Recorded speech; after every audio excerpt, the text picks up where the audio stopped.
Assalamualaikum warahmatullahi wabarakatuh. Apa kabar teman-teman? Kembali lagi bersama saya Rozik.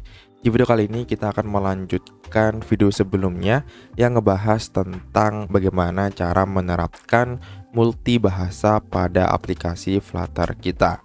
Nah, di video kali ini kita akan menggunakan state management supaya kita bisa secara dinamis memilih bahasa sesuai keinginan. Kita review dikit, ini adalah hasil dari video sebelumnya di mana kita bisa mengganti bahasanya dengan merubah kelas lokal di sini. Kita ganti jadi ID misalkan. Kalau kita save dia akan berubah jadi bahasa Indonesia, teman-teman. Nah, kita ingin merubah data properti ini nanti menggunakan state management. Yang di sini kita akan menggunakan state management block. Sebelumnya teman-teman di sini harus install terlebih dahulu package blocknya ya. Masukin aja di dalam dependencies paspec.yaml di sini gitu ya.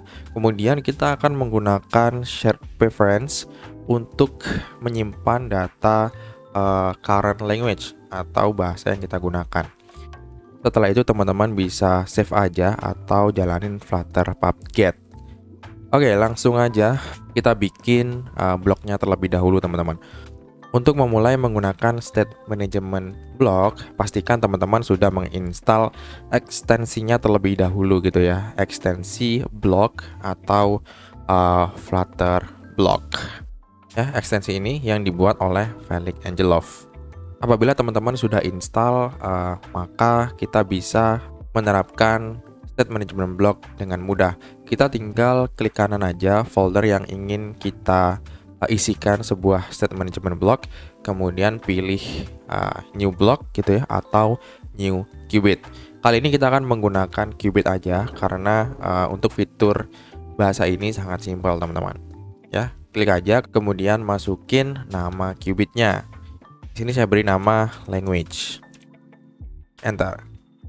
Oke, nanti otomatis akan dibuatin seperti ini. Ini kita rename aja ya. Kita ganti jadi language qubit. Seperti ini. Ini kita close aja. Ini juga kita close. Kemudian kita menuju ke language qubit. Di sini kalau kita lihat gitu ya, kita udah dibikinin secara otomatis kelas language qubitnya yang extend dengan qubit. Bahkan kita dibikinin juga state-nya gitu ya. Ini sementara kita nggak perlu pakai select dulu dan juga final, nggak perlu pakai kelas biasa aja, nggak apa-apa. Untuk kelas select sendiri nanti akan saya jelaskan di video secara terpisah biar teman-teman di sini nggak bingung. Oke, sekarang kita bikin juga kelas state datanya. Ini kita copy aja biar lebih mudah. Nah, ini kita ganti jadi data. Oke, kemudian kita bikin sebuah variabel lokal, teman-teman. Ini jangan lupa diimport terlebih dahulu. Oke, kalau sudah kita bikin konstruktornya. Oke, kenapa masih error ya? Oh, ini. Oke, seperti ini. Jangan lupa save gitu ya. Terus kita balik lagi ke sini ya. Ini kita hapus aja. Terus ini karena dia itu dependence ya, kita biarin aja, kita abaikan, nggak masalah. Oke, selanjutnya kita akan bikin sebuah function untuk mengupdate atau ngeset bahasa yang kita inginkan ke dalam shared preference ya, yang dimana bahasa itu nanti akan kita gunakan di keseluruhan aplikasi. Kita bikin fungsinya dalam bentuk future ya, karena kita menggunakan shared preference yang membutuhkan waktu untuk proses execute-nya. Beri nama set lokal. Kemudian jangan lupa kita masukkan parameter lokal ya. Ini new lokal maksudnya. Jadi bahasa baru yang ingin teman-teman update. Kita bikin instansiasi dari shared preference. Karena kita ingin menyimpan datanya ke dalam shared preference, maka kita wajib menginstansiasi juga si shared preference ini, teman-teman. Caranya gampang banget ya. Tinggal panggil aja shared preference .get instance untuk mendapatkan instansiasinya. Kalau sudah, kita bisa simpan lokalnya, teman-teman. Lokalnya kita bisa simpan dalam bentuk JSON string ya. Caranya gampang banget.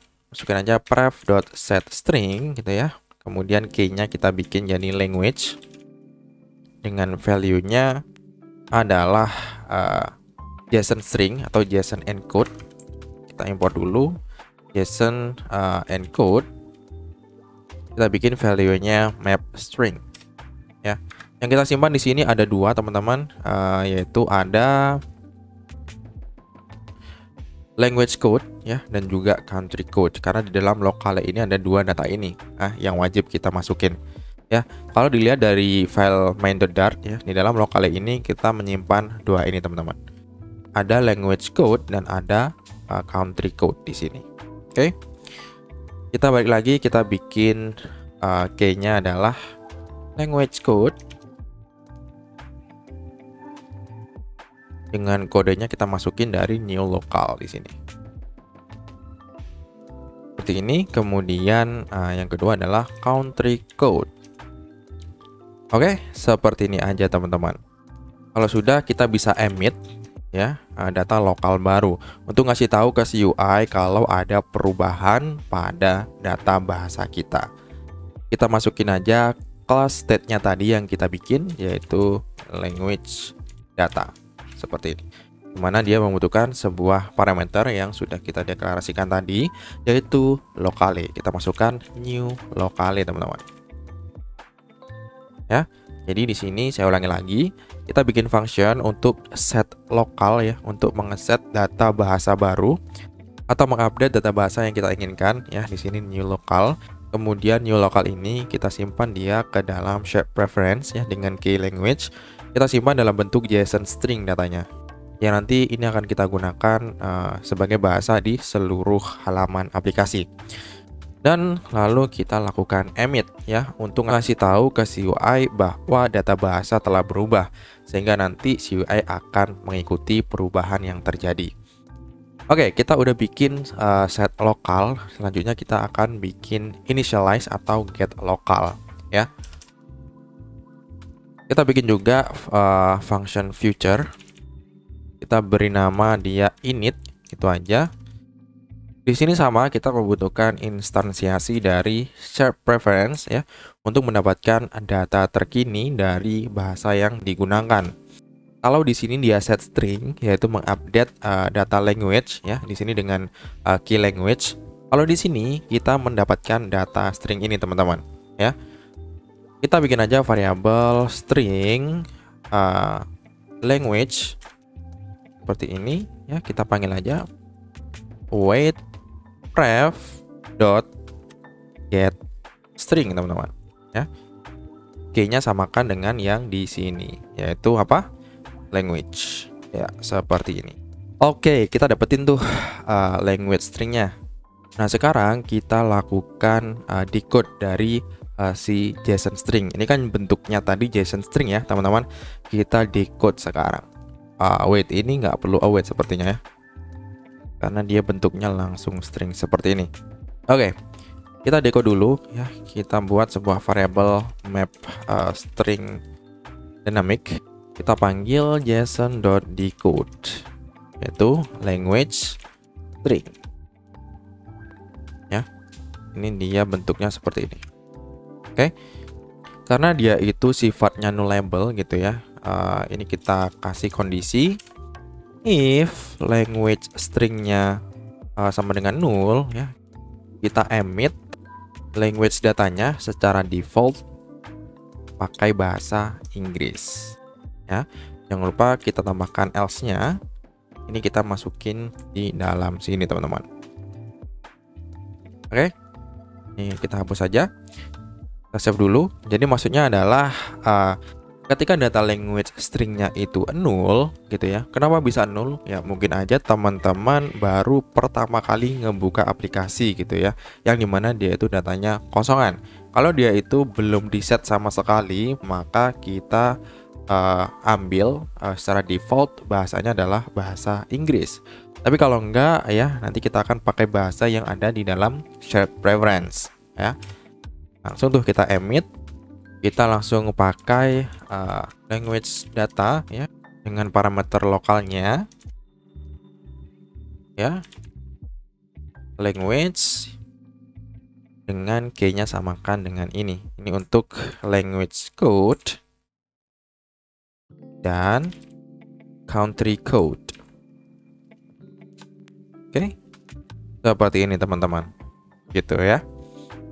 Jadi kalau dia itu kosong, kita akan emit default language-nya NUS, dan kalau dia itu ada di dalam shared preference, ya kita emit data language yang ada di shared preference, gitu teman-teman.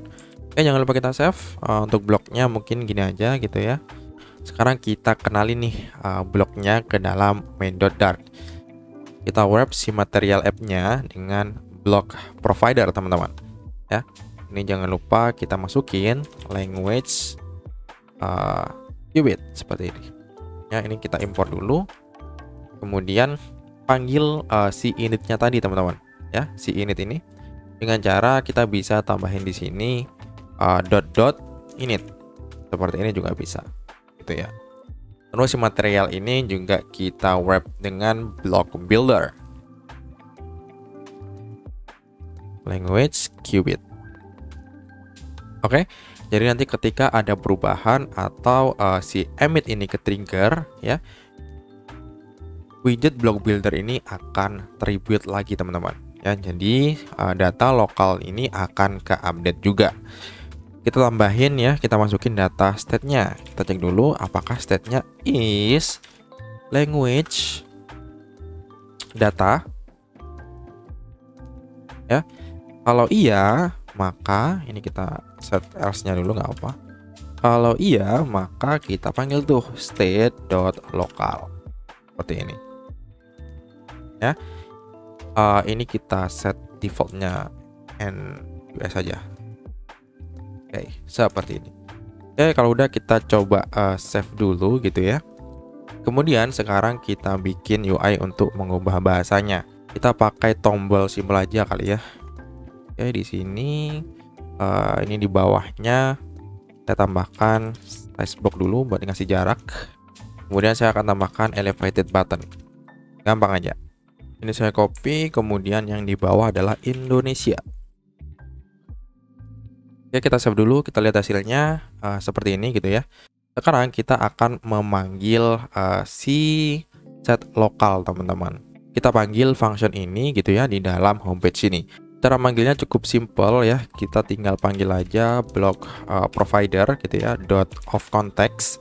Kemudian kita masukin generic type-nya block language Qubit. Seperti ini. Lalu kita tinggal masukin aja .set local ya. Kita masukin new lokalnya. Lokalnya kita ingin NUS.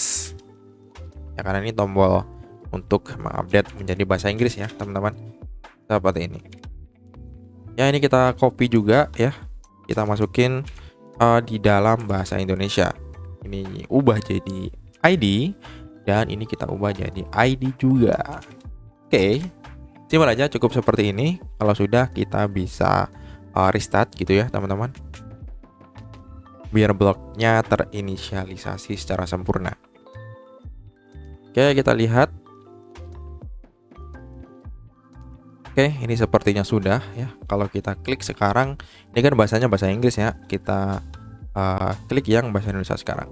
Oke, kita klik yang bahasa Inggris sekarang. Ya, dia udah berubah. Kemudian yang bahasa Indonesia dia juga udah berubah gitu teman-teman. Jadi ketika kita memanggil set lokal gitu ya, kemudian dia akan mengupdate data di shared preference dan melakukan emit language data, yang dimana dia akan mengupdate si buildernya, yang which is buildernya ada di sini teman-teman, di block builder di material ya. Ini nanti akan update di sini. Jadinya dia akan ke rebuild dan menampilkan data sesuai dengan bahasa yang kita set ya. Di sini kita bisa ubah dia jadi bahasa Indonesia atau bahasa Inggris. Dengan cara seperti ini nanti penggunaan bahasa di keseluruhan aplikasi akan berubah sesuai dengan bahasa yang kita pilih. Oke. Mungkin untuk video kali ini itu aja teman-teman. Simple aja, semoga dapat bermanfaat, semoga dapat membantu.